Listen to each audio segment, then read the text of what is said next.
Can you believe? Garage door mechanism attached with no studs in the wall. Quick fix. First step, installed a 1/4 fully recessed wall anchor. Releasing the installation tool, leaving the 1/4 steel mounting plate behind the drywall.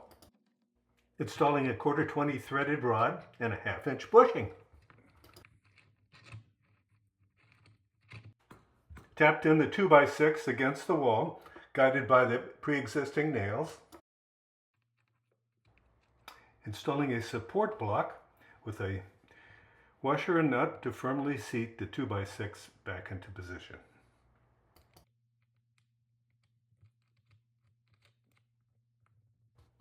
Tapping and tightening thanks to the lock plate recessed anchor. After addition of a lower steel gusset with screws, this job is done.